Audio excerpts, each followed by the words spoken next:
Young people in Shanghai aren't getting married anymore, and no one is having children. Local Shanghainese have multiple properties and assets worth millions, and they are all the only child. Not anyone can qualify to combine with or share their assets. Every local Shanghainese has this mindset, which outsiders can't understand. They believe that if you want to marry them, you need to have equal status and assets, or provide unique, exceptional value. They absolutely refuse to lift someone out of poverty through marriage. Otherwise, they would rather stay single. Even if the government gave me a wife for free, I wouldn't want one. I'm 42, single, and after working for 10 years, I've saved 600,000 yuan. I live off the interest and refuse to work hard for a woman. You might think I'm extreme, but this is the biggest trend for the next decade.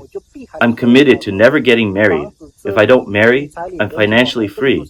If I don't marry, I have no weaknesses. If I don't marry, I avoid all high expenses, house, car, social obligations, all high costs that don't benefit men at all. As long as I avoid car loans, mortgages, and the pressure to have children, I can live comfortably on my 4,000 yuan monthly salary. Marriage means a lifetime of toil and debt. So what about my life? Staying single means a carefree life. Marriage traps you in debt, and you never climb out. If I get a minor illness, I'll treat it. If it's serious, I'll just let it go and die.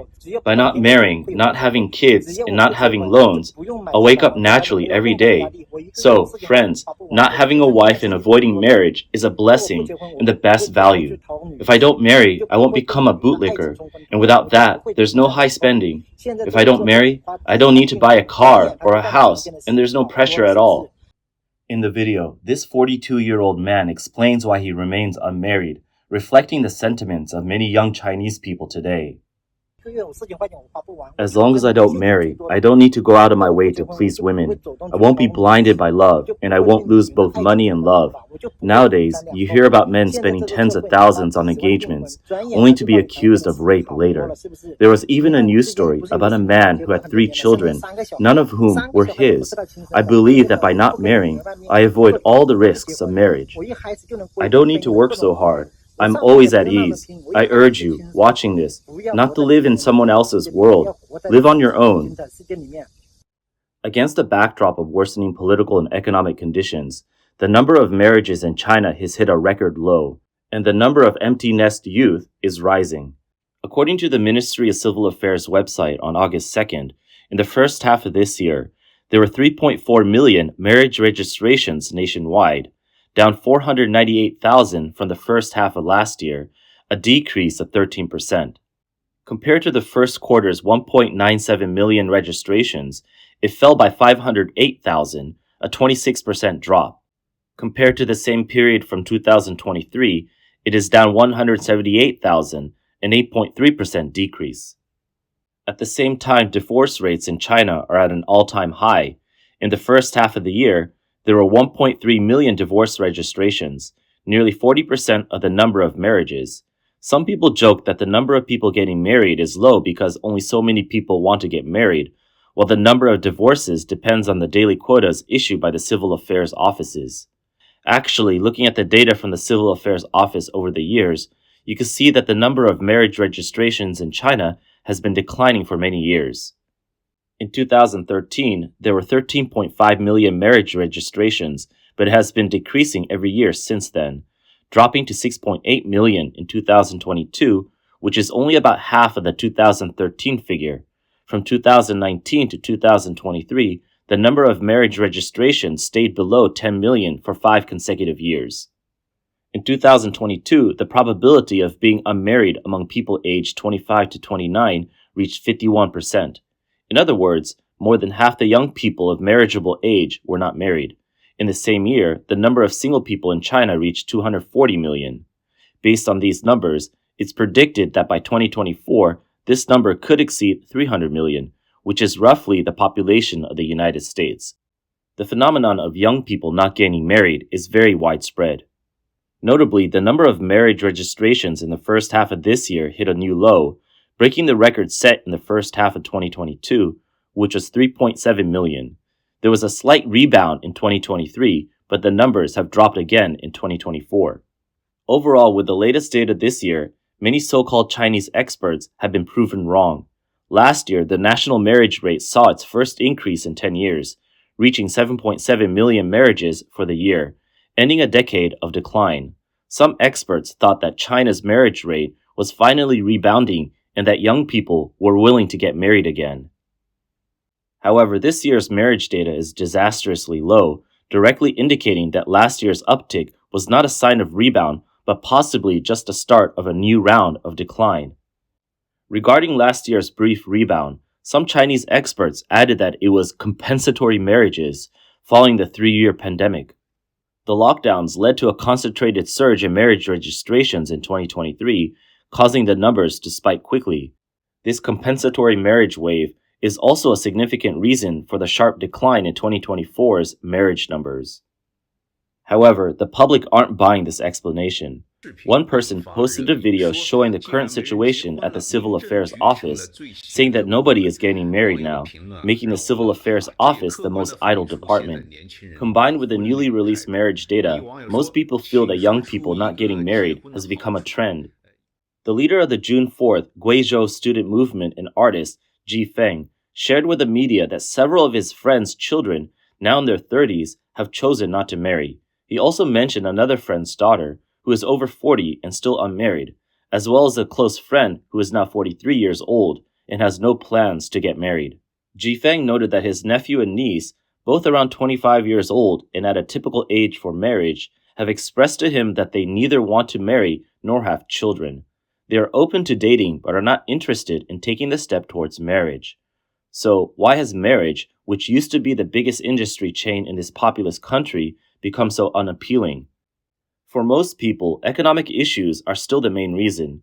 Once young people get married, they are automatically burdened with the 3 major expenses: mortgage, car loan, and raising children. In short, those without money don't dare to marry, and those with money don't need to marry. The high cost of getting married is directly discouraging most young people. A survey by Renmin University of China showed that in 2023, the average cost of marriage for young people in China was 330,400 yuan, which is more than 8 times the average disposable income of 39,000 yuan and over 15 times the average disposable income of rural residents, which is 21,000 yuan.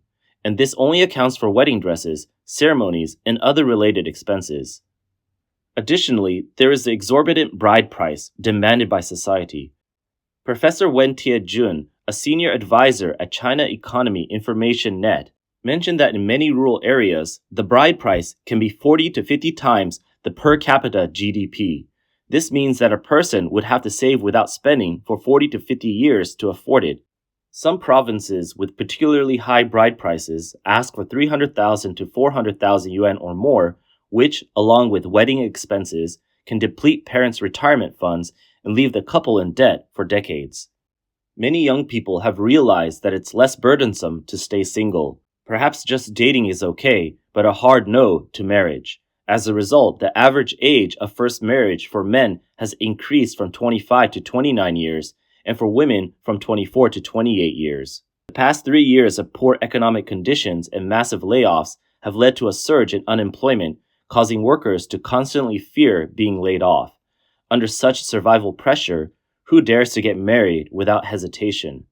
Recently, the CCP's media reported that Chongqing, to ease employment pressure on college students, has for the first time facilitated the mass export of fresh graduates to work in the Middle East.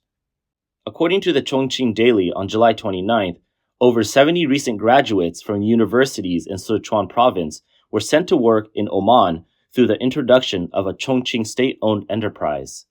This transnational labor cooperation project is promoted by Chongqing Foreign Service Company, a subsidiary of Chongqing Development and Investment Company.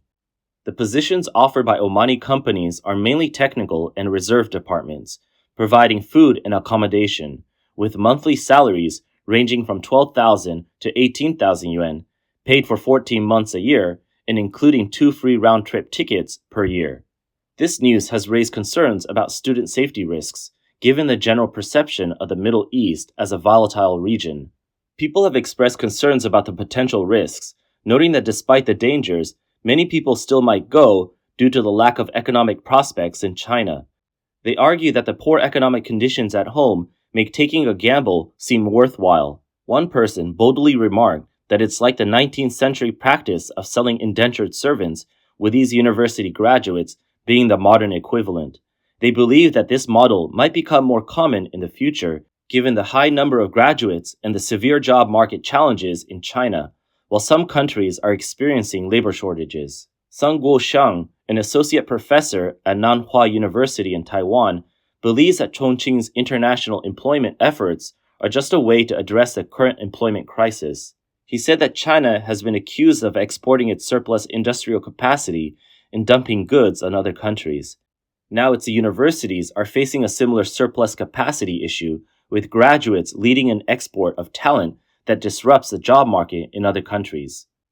Furthermore, he mentioned that China has long encouraged Taiwanese youth to work in mainland China as part of its political strategy, but the fact that Chongqing, a directly administered municipality, can't properly employ its graduates has to send them to the Middle East speaks volumes.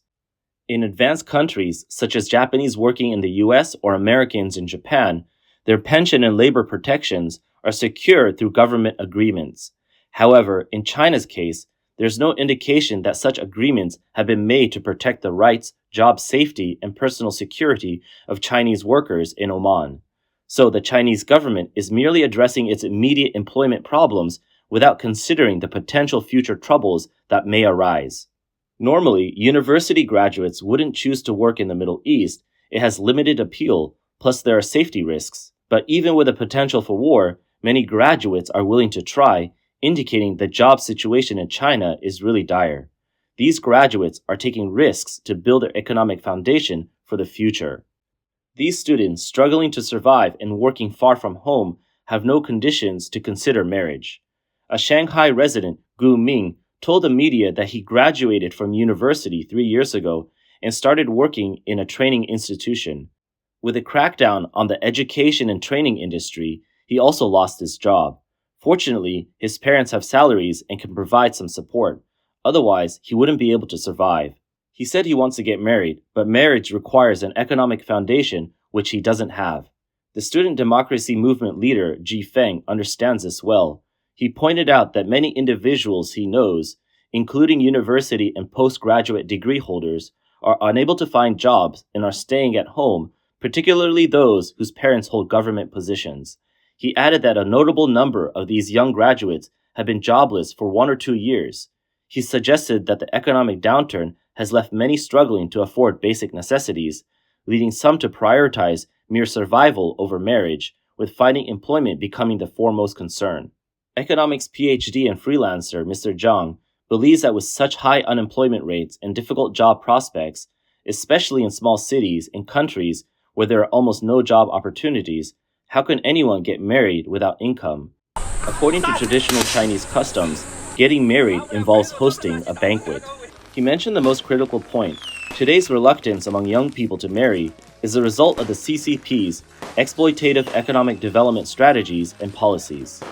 Besides the exorbitant bride prices, buying a car and a house has become a prerequisite for marriage. Housing prices have remained high, with properties in some first-tier cities costing up to tens of millions. Combined with high daily living expenses, young people's savings can hardly support them in buying a house in the city.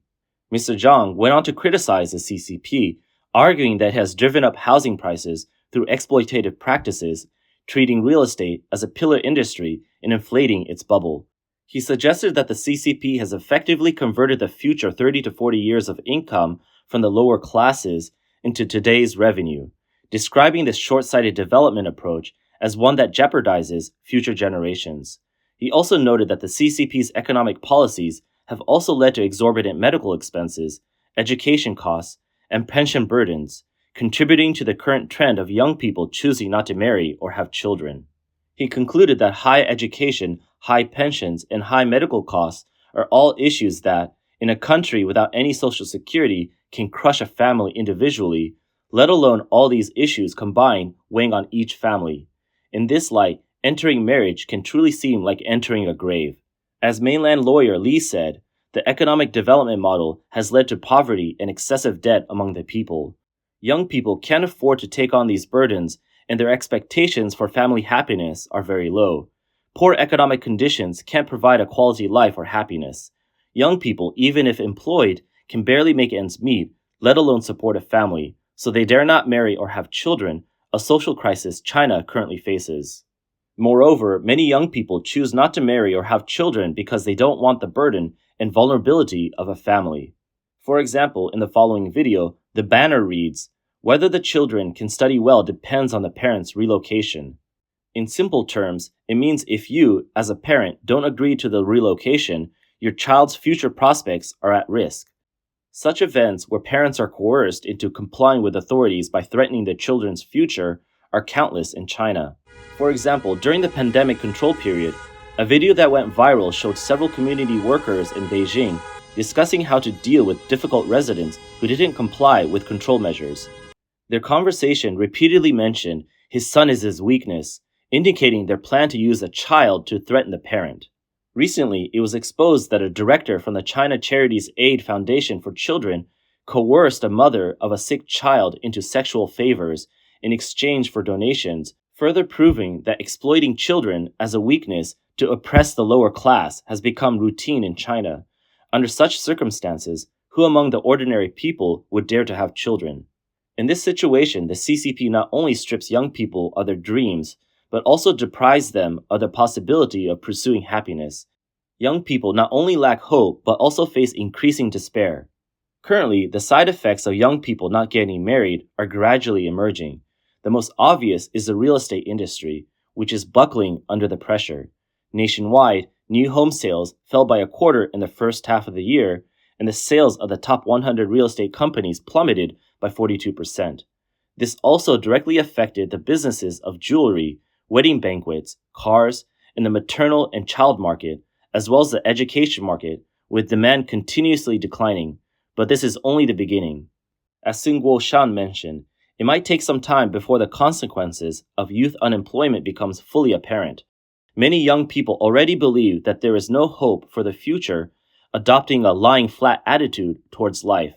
If the spread of this attitude becomes too extensive or accelerates too quickly, it could result in an entire lost generation in China.